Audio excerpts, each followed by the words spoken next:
अरे अरे, कलावती बहन की हालत तो बिगड़ती जा रही है। मुझे जल्द से जल्द दाई माँ को बुलाना चाहिए। अगर मैंने दाई माँ को नहीं बुलाया तो कलावती बहन के साथ कुछ भी हो सकता है। वहीं दूसरी तरफ जोरों से बारिश शुरू हो चुकी थी। इतना कहकर ममता दाई माँ को बुलाने उनके घर की तरफ निकल पड़ती है और थोड़ी देर बाद उनके घर पहुँचती है। दाई माँ, अरे ओ दाई माँ, जरा बाहर तो निकलिए। तभी अंदर से आवाज आई, कौन है जो इतनी सुबह सुबह आ गया? हाँ हाँ रुको, आती हूँ। थोड़ी देर बाद दाई माँ ने दरवाजा खोला। क्या हुआ बेटी, तुम इतनी सुबह सुबह यहाँ पर? सब ठीक तो है ना? दाई माँ, कुछ ठीक नहीं है। आप जल्दी से मेरे साथ चलिए, क्योंकि इस समय मेरी पड़ोसी कलावती बहुत पीड़ा में है। लेकिन मैं इस बीमार शरीर और इतनी तेज बारिश में कहीं नहीं जा सकती। अगर मैं इस बारिश में भीगते हुए गई तो मैं और भी बीमार पड़ जाऊंगी। नहीं नहीं, अब मुझे माफ कर दो, मैं नहीं जा सकती। लेकिन दाई माँ, अगर आप कलावती बहन के घर नहीं गई तो वो जल्द ही पीड़ा से मर जाएंगी। कृपया आप मेरे साथ चलिए दाई माँ। अगर मेरे जाने से किसी की जान बच जाए तो मैं जरूर जाऊंगी। तो फिर देर मत करो, जल्दी से चलो। ममता दाई माँ को लेकर कलावती के घर पहुँची। वहीं दूसरी तरफ कलावती दर्द से चीख रही थी। हाँ ममता, तुमने ठीक कहा था। सच में कलावती की हालत काफी खराब है। अब देर मत करो और जल्दी से एक मटका गर्म पानी ले आओ। ठीक है दाई माँ, आप थोड़ा रुकिए, मैं अभी लाती हूँ। ममता तुरंत मटके में पानी लेकर आई। उसके बाद दाई माँ ने इलाज शुरू किया। थोड़ी देर बाद कलावती ने एक प्यारी सी बेटी को जन्म दिया। कलावती अपनी बेटी को देखकर बहुत खुश थी, लेकिन तभी उसका पति एक दूसरी औरत से शादी करके घर आ गया। ये लो रमेश बेटा, तुम्हारी बेटी। जरा देखो तो, इसका चेहरा बिल्कुल तुम पर गया है। दाई माँ, दूर रखो इस बच्ची को हमसे। अब मैं इन लोगों से कोई मतलब नहीं रखना चाहता। रमेश की बात सुनकर कलावती हैरान रह गई। अजी, आप ये कैसी बातें कर रहे हैं? और आपके साथ ये औरत कौन है? आज के बाद ये मेरी पत्नी है, क्योंकि मैंने इससे विवाह किया है। और आज के बाद तुम्हारा और मेरा कोई रिश्ता नहीं है। तुम मुझे हमेशा के लिए भूल जाओ। ऐसे ही दिन गुजरते गए। अब कलावती घर का सारा काम किया करती थी और शारदा बेवजह कलावती को किसी न किसी चीज के लिए हर पल डांटती। ऐसे ही करते करते शीतल 9 साल की हो जाती है। अरे अरे, तुम सुबह से झाड़ू ही लगा रही हो। अगर ऐसे ही धीरे धीरे काम करती रही तो घर का बाकी का काम तेरी मरी हुई माँ आकर करेगी क्या? कलावती को शारदा की बात सुनकर बहुत गुस्सा आया। फिर वो बोली, देखो शारदा, तुम्हें जो भी कहना है तुम मुझे कहो। मेरी माँ को कुछ भी मत कहो, वरना तुम्हारे लिए अच्छा नहीं होगा। तेरी इतनी हिम्मत जो तू हमसे सवाल जवाब कर रही है? अब तो देखती जा, मैं तुझे इस घर में रहने नहीं दूंगी। मुझे कोई भी बहाना बनाकर कलावती को जल्द से जल्द इस घर से बाहर निकालना ही होगा। शारदा अपने मन में ये सारी बातें सोच ही रही थी। तभी उसे दूर से रमेश आता हुआ दिखा। हाँ, ये तरकीब ठीक रहेगी। अगर मैंने ऐसा किया तो हो सकता है मेरे पति मेरी बातों में आकर कलावती को घर से निकाल दे। हाँ, मैं ऐसा ही करती हूँ, ये ठीक रहेगा। इतना कहते ही शारदा ने अपना सिर बगल वाली दीवार पर दे मारा। एक तेज टक्कर के बाद उसके माथे से खून बहने लगा और वो जोर जोर से चीख कर रोने लगी। वहीं दूसरी तरफ कलावती की बेटी शीतल दूर खड़ी होकर ये सब देख रही थी। रोने की आवाज सुनकर रमेश तुरंत शारदा के पास आया। क्या हुआ भाग्यवान, तुम रो क्यों रही हो? और तुम्हारे सिर से इतना खून कैसे निकल रहा है? जी, क्या करूं? आपकी पत्नी कलावती ने झाड़ू मारकर मेरा सिर फोड़ दिया। अब तो इस घर में या तो मैं रहूंगी या फिर वो रहेगी। नहीं नहीं भाग्यवान, तुम्हें कहीं जाने की जरूरत नहीं है। तुम थोड़ा रुको, मैं अभी उसे बताता हूँ। इतना कहकर रमेश गुस्से से हाथ में डंडा लेकर कलावती के पास पहुंचा। तेरी इतनी हिम्मत जो तूने मेरी पत्नी को मारा, अब तेरे लिए अच्छा नहीं होगा। तभी रमेश की बातें सुनकर वहाँ पर शीतल आई और कहने लगी, नहीं नहीं पिताजी, ये माँ ने नहीं किया। छोटी माँ ने जानबूझकर अपना सिर दीवार पर मारा है। मैं दूर खड़ी होकर सब कुछ देख रही थी। नहीं नहीं, तुम जरूर माँ बेटी एक दूसरे को बचाने के लिए झूठ बोल रही हो। अब तुम दोनों की खैर नहीं है। इतना कहकर रमेश डंडे से उन दोनों को मारने लगता है। फिर वे दोनों दर्द से चीखने लगती हैं। तुम दोनों मेरे घर से निकल जाओ और आज के बाद अपना ये मनहूस चेहरा मुझे मत दिखाना। चल बेटी, एक पल भी नहीं रुकेंगे अब हम यहाँ। मैं उस जगह पर नहीं रह सकती जहाँ मेरी आंखों के सामने ही मेरी बेटी पर हाथ उठाया गया हो। लेकिन माँ, हम इस घर को छोड़कर कहाँ जाएंगे? वो तो मैं नहीं जानती बेटी, लेकिन तू मेरे साथ चल। आगे जो होगा सो देखा जाएगा। कलावती अपनी बेटी को लेकर वहाँ से निकल पड़ी। कुछ दूर चलने के बाद उन्हें एक घना जंगल मिला। क्यों ना हम यहीं पर एक छोटी सी झोपड़ी बनाकर रहने लग जाएं? वैसे भी ये जगह हमारे लिए सुरक्षित और शांत भी है। माँ, अब हम कहाँ जा रहे हैं? कहीं नहीं बेटी, आज से हम इसी जंगल में अपनी एक छोटी सी झोपड़ी बनाकर रहा करेंगे। कलावती की बात सुनकर शीतल बहुत खुश हुई और कहने लगी, हाँ माँ, आप ठीक कह रही हैं। जरा देखो तो यहाँ पर कितनी हरियाली और शांति है। हाँ बेटी, वो सब तो ठीक है, लेकिन अब हमें जल्दी से घर बनाना शुरू कर देना चाहिए। तुम जाओ और कुछ पेड़ की टहनियाँ लेकर आओ। तब तक मैं थोड़े केले के पत्ते ले आती हूँ। कलावती और उसकी बेटी ने झोपड़ी बनाने का सामान इकट्ठा करने के लिए अलग अलग दिशाओं में जाना तय किया। कलावती लकड़ियाँ और बांस लेने गई, जबकि उसकी बेटी ने घास और पत्तियाँ जमा की। थोड़ी ही देर में वे दोनों अपनी अपनी सामग्री लेकर वापस आ गए और मिलकर एक सुंदर सी झोपड़ी बना डाली। अब उनका एक नया ठिकाना था जहाँ वे सुरक्षित महसूस कर सकते थे। माँ, जरा देखो तो हमारा घर देखने में कितना सुंदर लग रहा है। आज से हम इसी नए घर में रहेंगे। हाँ बेटी, अब हम अंदर चलते हैं। ठीक है माँ, तो फिर चलो। उसके बाद वे दोनों झोपड़ी के अंदर चले गए। माँ, घर में खाने के लिए कुछ भी नहीं है। मुझे बहुत जोरों से भूख लगी है। बेटी, तुम चिंता मत करो, मैं अभी जंगल से कुछ सूखी लकड़ियाँ इकट्ठा करके लाती हूँ। फिर बाजार में बेचकर उन्हीं पैसों से घर के लिए राशन भी ले आती हूँ। हाँ माँ, ये ठीक रहेगा। फिर तुम जाओ। कलावती जंगल से सूखी लकड़ियाँ इकट्ठा करके बाजार में बेचने चली गई और उन्हें बेचकर घर के लिए चावल ले आई। बेटी, लकड़ियाँ बेचकर तो बस यही थोड़े से सूखे चावल ला पाई हूँ। चलो ठीक है माँ, कोई बात नहीं। आज हम सूखे चावल ही बनाकर खा लेंगे। फिर आप कुछ दिनों बाद देखना, सब कुछ ठीक हो जाएगा और हम सब हंसी खुशी रहने लगेंगे।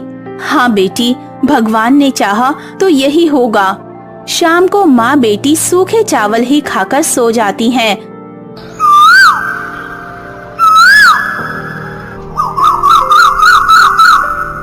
बेटी, मैं जा रही हूँ जंगल में लकड़ियाँ इकट्ठा करने। अगर लौटने में थोड़ी देर हो जाए तो तुम चिंता मत करना। ठीक है माँ, जाओ, लेकिन रात होने से पहले लौट आना। उसके बाद कलावती जंगल में लकड़ियाँ इकट्ठा करने चली गई। चलो, माँ तो चली गई, अब मैं थोड़ा बाहर घूम कर आती हूँ। इतना कहकर शीतल जंगल के और अंदर घूमने चली गई। थोड़ी दूर जाने के बाद उसे एक घायल पक्षी मिला जो पेड़ की टहनियों के नीचे दबा हुआ था। अरे अरे, ये बेचारा पक्षी तो वृक्ष की टहनी के नीचे दबा हुआ है। अगर जल्द ही मैंने कुछ नहीं किया तो ये मर जाएगा। शीतल ने तुरंत उस वृक्ष की डाल को हटाकर पक्षी को वहाँ से बाहर निकाला।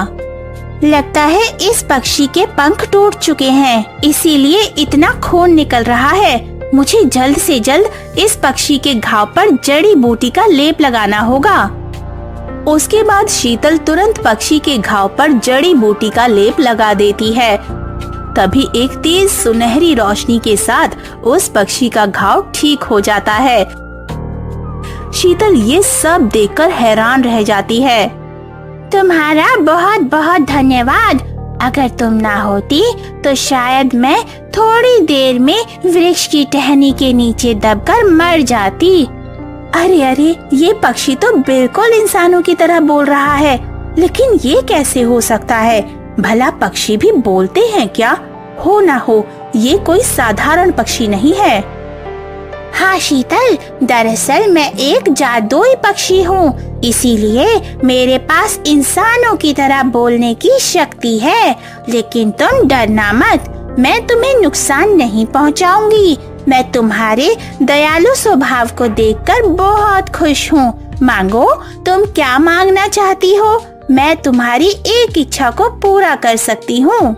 जादुई पक्षी की बात सुनकर शीतल बहुत खुश हुई। फिर वो कहने लगी, हे जादुई पक्षी, ऐसी कोई बात नहीं है। ये तो मेरे इंसान होने के नाते फर्ज था, लेकिन फिर भी अगर तुम मुझे कुछ देना ही चाहती हो तो तुम्हें जो ठीक लगे वो मुझे दे दो, मैं उसी में खुश रहूंगी।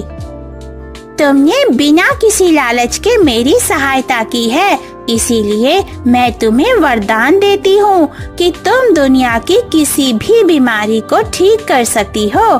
तुम्हारे पास कोई भी बीमार व्यक्ति आएगा तो तुम उसे देखते ही तुरंत जान जाओगी कि उसे कौन सी जड़ी बूटी खिलानी है। तुम लोगों की सहायता करके अपना जीवन हंसी खुशी से गुजारना। शीतल पक्षी के वरदान से बहुत खुश हुई। उसके बाद पक्षी शीतल को सब कुछ बताकर वहाँ से चला जाता है। अब मुझे घर जाना चाहिए क्योंकि माँ भी काम करके घर लौट रही होंगी। उसके बाद शीतल अपने घर जाने लगी और थोड़ी ही देर में घर पहुँच गई। तभी कलावती भी बाहर से काम करके घर पर आ गई थी। बेटी, दिन भर काम करके थक गई हूँ, थोड़ा सा पानी पिला दो। हाँ हाँ ठीक है माँ, आप चारपाई पर बैठो, मैं अभी थोड़ी देर में पानी लेकर आती हूँ। ठीक है बेटी, थोड़ा जल्दी ले आओ, मुझे बहुत जोरों से प्यास लगी है। वैसे भी आज काफी तेज गर्मी थी। फिर थोड़ी देर बाद शीतल एक गिलास पानी लेकर आई। उसके बाद कलावती पानी पीती है। हाँ बेटी, अब थोड़ा अच्छा लग रहा है। माँ, घर के बाहर थोड़ा कचरा फैला हुआ है, मैं जाकर साफ सफाई कर देती हूँ, तब तक आप थोड़ा आराम कीजिए।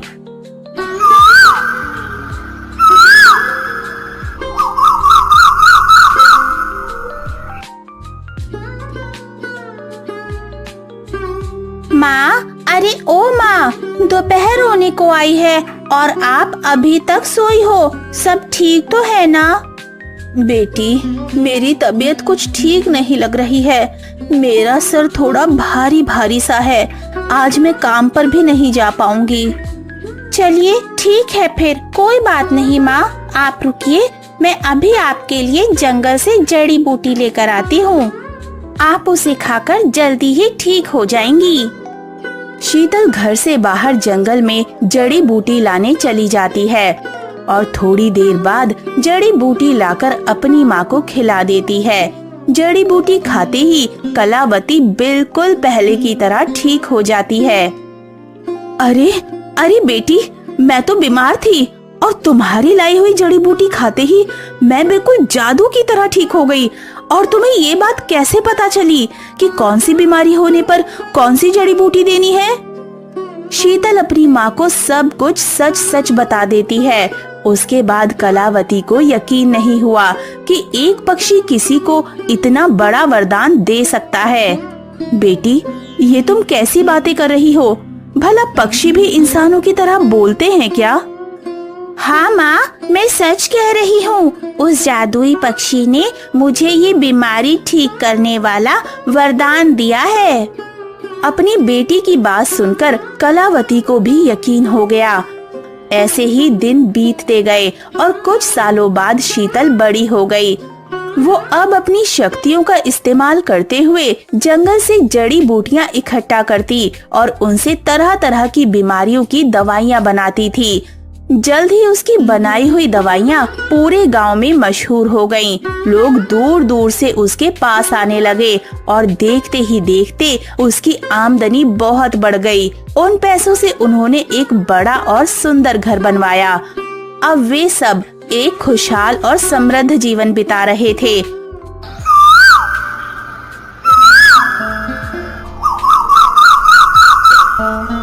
फिर एक दिन उस राज्य के राजा के बेटे की तबीयत काफी ज्यादा खराब हो जाती है। महाराज, राजकुमार की तबीयत दिन पर दिन बिगड़ती जा रही है। अगर हम सब ने जल्दी ही कुछ नहीं किया तो राजकुमार के साथ कुछ भी हो सकता है।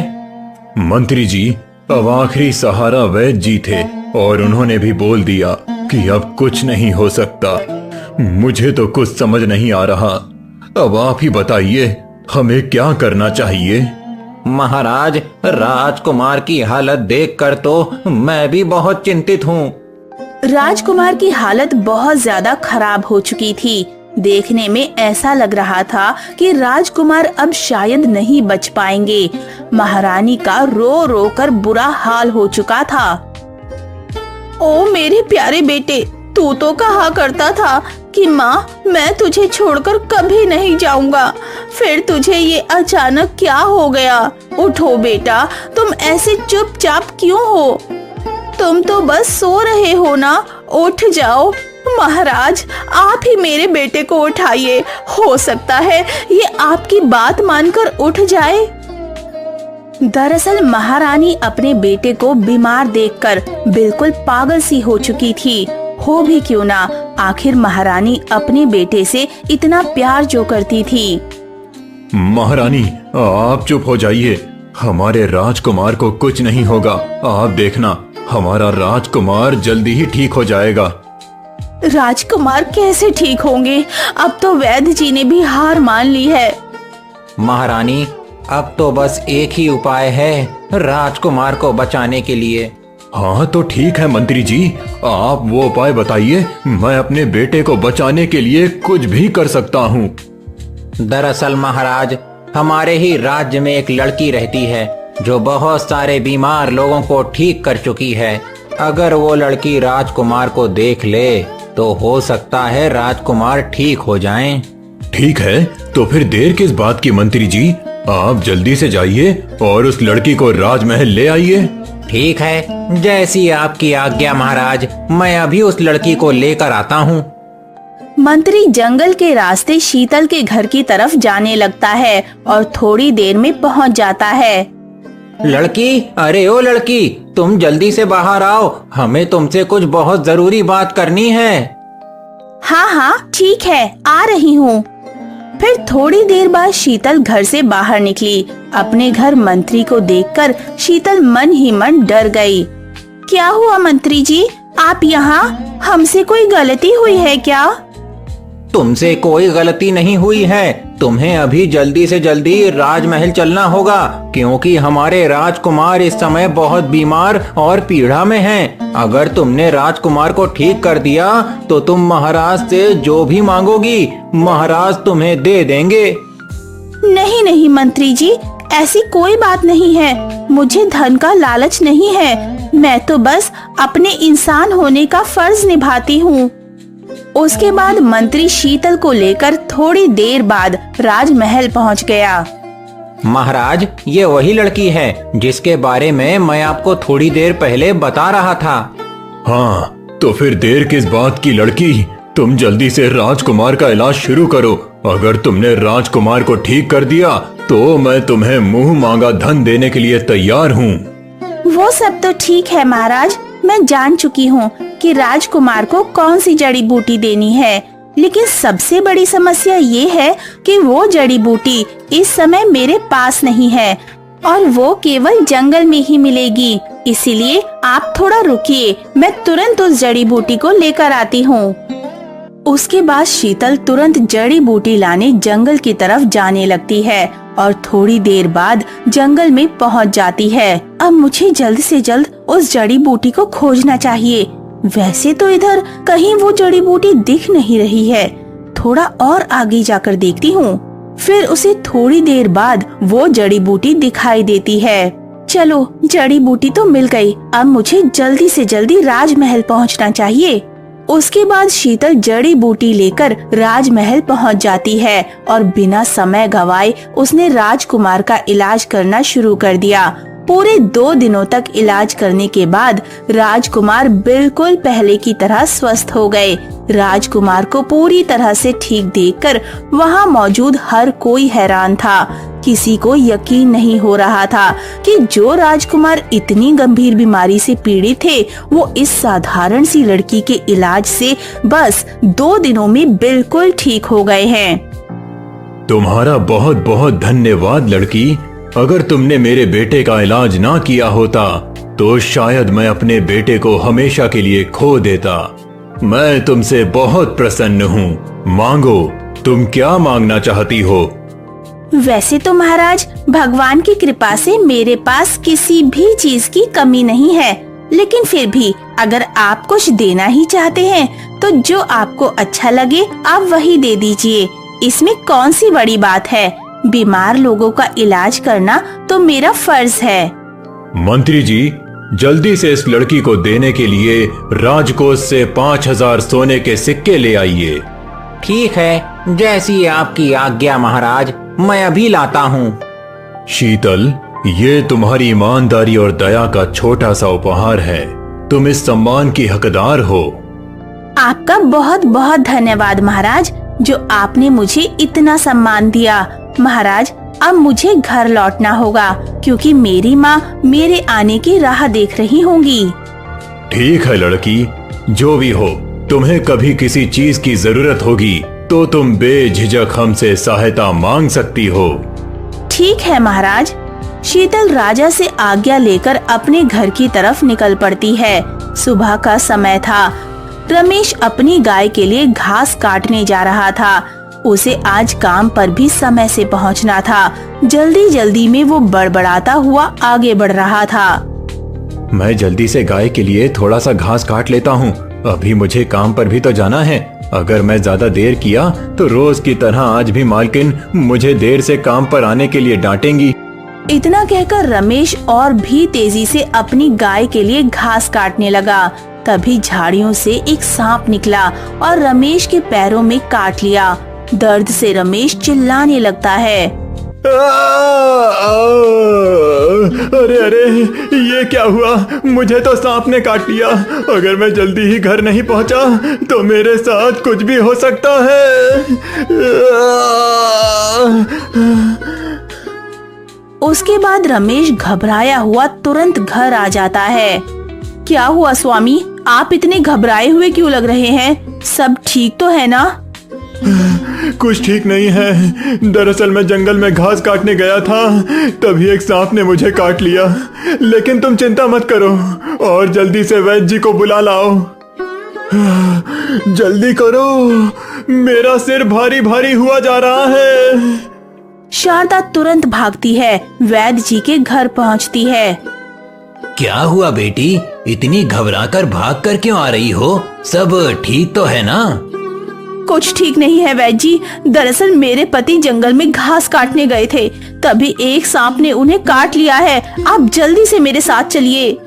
हाँ हाँ ठीक है बेटी, मैं चल रहा हूँ, तुम चिंता मत करो। मेरे होते हुए रमेश को कुछ नहीं होगा। फिर थोड़ी देर बाद शारदा और वैद्य घर पहुँचे। उसके बाद वैद्य ने रमेश को देखा और दुखी हो गया। क्या हुआ वैद्य जी, आप चुप क्यों हैं? मेरे पति ठीक तो हो जाएंगे ना? मुझे माफ कर दो बेटी, अब कुछ नहीं हो सकता क्योंकि रमेश की हालत अब बहुत खराब हो चुकी है। स्वामी उठिए ना, आप ऐसे क्यों सो रहे हैं?